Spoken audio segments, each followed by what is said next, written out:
بسم اللہ الرحمن الرحیم۔ السلام علیکم، کیسے ہیں دوستو؟ امید کرتا ہوں آپ سب خیریت سے ہوں گے۔ ایک شخص اپنی گاڑی دھو رہا تھا۔ گاڑی بالکل نئی تھی، چند دن پہلے خریدی گئی تھی۔ اس کا 4 سالہ بیٹا آیا اور پتھر اٹھا کر گاڑی پر اسکریچ ڈالنے شروع کر دیے۔ یہ دیکھ کر وہ شخص غصے سے پاگل ہو گیا۔ اس نے اپنے 4 سالہ بچے کا ہاتھ پکڑا اور اس پر کئی ضربیں لگائیں۔ وہ شخص یہ بھول گیا کہ اس کے ہاتھ میں نٹ کھولنے والا رینچ تھا۔ اس نے رینچ سے اپنے 4 سالہ بیٹے کے ہاتھ پر ضربیں لگائیں۔ بچے کو ہسپتال لے جایا گیا اور بہت زیادہ فریکچر کی بنا پر بچے کے زخمی ہاتھ کی تمام انگلیاں کاٹنی پڑیں۔ جب بچے کو ہوش آیا تو اس نے اپنے باپ کو دیکھا تو آواز اور آنکھوں میں درد لیے فوراً اپنے باپ سے پوچھا، بابا میری انگلیاں کب واپس آئیں گی؟ باپ کے پاس اس بچے کے سوال کا کوئی جواب نہیں تھا۔ وہ افسردہ ہوا اور خاموش رہا۔ وہ گھر آیا اور غصے میں اپنی کار کو ٹانگوں سے ضربیں لگانے لگا۔ تھک ہار کر وہ کار کے پاس بیٹھ گیا۔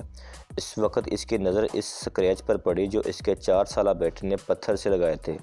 وہ سکریچ نہیں تھا، اس نے پتھر سے گاڑی پر ایک فقرہ لکھا تھا اور اس فقرے کا مطلب تھا لو یو پاپا۔ اگلے دن اس شخص نے دل برداشتہ ہو کر خودکشی کر لی۔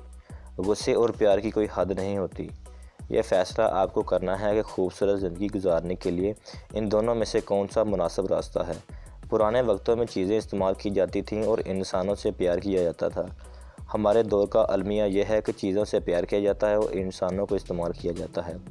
ہر دن صبح گھر سے یہ خیال دماغ میں بٹھا کر نکلیں کہ چیزیں استعمال کرنے کے لیے ہیں اور انسان پیار کرنے کے لیے۔ یہی ایک راستہ ہے جس سے ہم اپنے اور دوسروں کا دن اچھا بنا سکتے ہیں۔ اپنے خیالات کی حفاظت کریں، یہ خیالات الفاظ بن جاتے ہیں اور الفاظ اعمال بن جاتے ہیں۔ اپنے اعمال کی حفاظت کریں، یہ عادات بن جاتی ہیں اور اپنی عاداتوں کی حفاظت کریں، یہ کردار بن جاتی ہیں اور اپنے کردار کی حفاظت کریں، یہ آپ کی قسمت، آپ کا نصیب بن جاتا ہے۔